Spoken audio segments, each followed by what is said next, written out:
pitted against him. A dozen times he listened at the bulkhead between him and Mariane, and still he heard no movement on the other side. It was 8 o'clock when one of the bateau men appeared at the door and asked if he was ready. Quickly David joined him. He forgot his taunts to Concombre Bateese, forgot the softly padded gloves in his pack with which he had promised to pommel the half-breed into oblivion. He was thinking only of naked fists. Into a canoe he followed the bateau man, who turned his craft swiftly in the direction of the opposite shore. And as they went, David was sure he caught the slight movement of a curtain at the little window of Marie Anne's forward cabin. He smiled back and raised his hand, and at that the curtain was drawn back entirely, and he knew that St. Pierre's wife was watching him as he went to the fight. The raft was deserted, but a little below it, on a wide strip of beach made hard and smooth by flood water, had gathered a crowd of men. It seemed odd to David they should remain so quiet, when he knew the natural instinct of the riverman was to voice his emotion at the top of his lungs. He spoke of this to the bateau man, who shrugged his shoulders and grinned. "It ees ze command of St. Pierre," he explained. "St. Pierre say no man make big noise at what you call him funeral? An' theese going down be one great funeral, monsieur." "I see." David nodded. He did not grin back at the other's humor. He was looking at the crowd. A giant figure had appeared out of the center of it and was coming slowly down to the river. It was St. Pierre. Scarcely had the prow of the canoe touched shore when David leaped out and hurried to meet him. Behind St. Pierre came Bateese, the half-breed. He was stripped to the waist and naked from the knees down. His gorilla-like arms hung huge and loose at his sides, and the muscles of his hulking body stood out like carven mahogany in the glisten of the morning sun. He was like a grizzly, a human beast of monstrous power, something to look at, to back away from, to fear. Yet David scarcely noticed him. He met St. Pierre, faced him, and stopped, and he had gone swiftly to this meeting, so that the chief of the Boulains was within earshot of all his men. St. Pierre was smiling. He held out his hand as he had held it out once before in the bateau cabin, and his big voice boomed out a greeting. Carrigan did not answer, nor did he look at the extended hand. For an instant the eyes of the two men met, and then, swift as lightning, Carrigan's arm shot out, and with the flat of his hand he struck St. Pierre a terrific blow squarely on the cheek. The sound of the blow was like the smash of a paddle on smooth water. Not a riverman but heard it, and as St. Pierre staggered back, flung almost from his feet by its force, a subdued cry of amazement broke out from the waiting men. Concombre Bateese stood like one stupefied. And then, in another flash, St. Pierre had caught himself and whirled like a wild beast. Every muscle in his body was drawn for a gigantic, overwhelming leap. His eyes blazed. The fury of a beast was in his face. Before all his people he had suffered the deadliest insult that could be offered a man on the Three River country, a blow struck with the flat of another's hand. Anything else one might forgive, but not that. Such a blow, if not avenged, was a brand that passed down into the second and third generations, and even children would call out, "Yellow Back! Yellow Back!" to the one who was coward enough to receive it without resentment.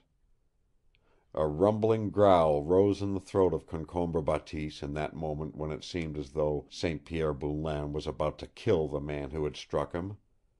He saw the promise of his own fight gone in a flash.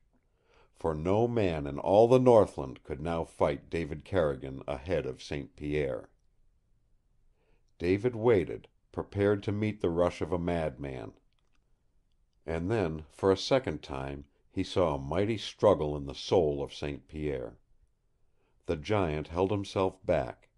The fury died out of his face, but his great hands remained clenched as he said, for David alone, "That was a playful blow, m'sieu? It was a joke?" "It was for you, St. Pierre," replied Carrigan. "You are a coward and a skunk. I swam to the raft last night, looked through your window, and saw what happened there. You are not fit for a decent man to fight, yet I will fight you, if you are not too great a coward, and dare to let our wagers stand as they were made."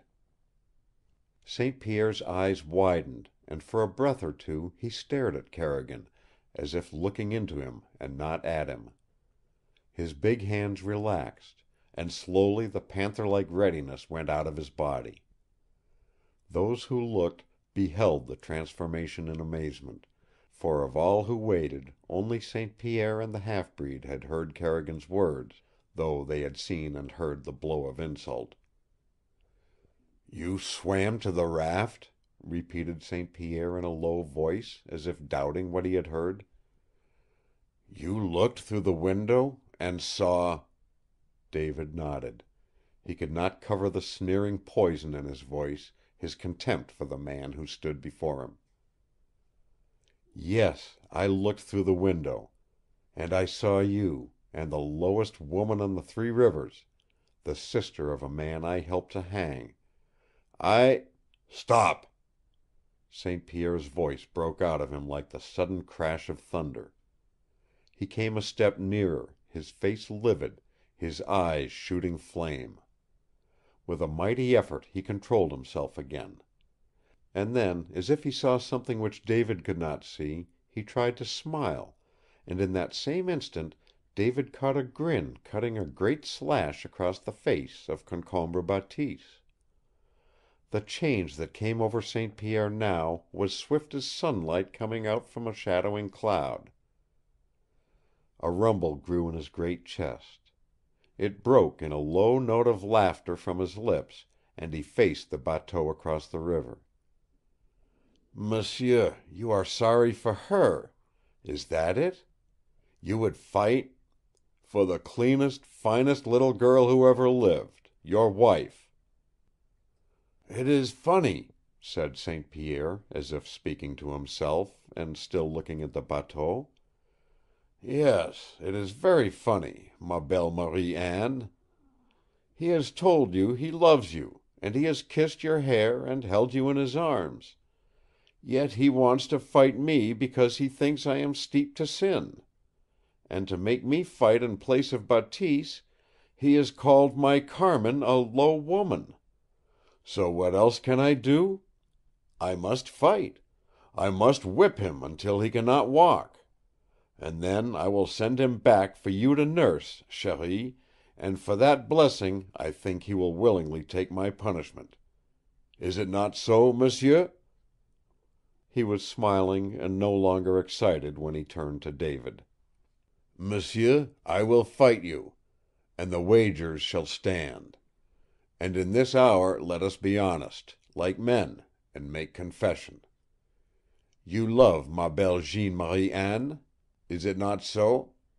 And I love my Carmin, whose brother you hanged, as I love no other woman in the world. Now, if you will have it so, let us fight." He began stripping off his shirt, and with a bellow in his throat, Concombre Bateese slouched away like a beaten gorilla to explain to St. Pierre's people the change in the plan of battle. And as that news spread like fire in the fir tops, there came but a single cry in response, shrill and terrible, and that was from the throat of Andre, the Broken Man. End of chapter 20. Recording by Roger Moline.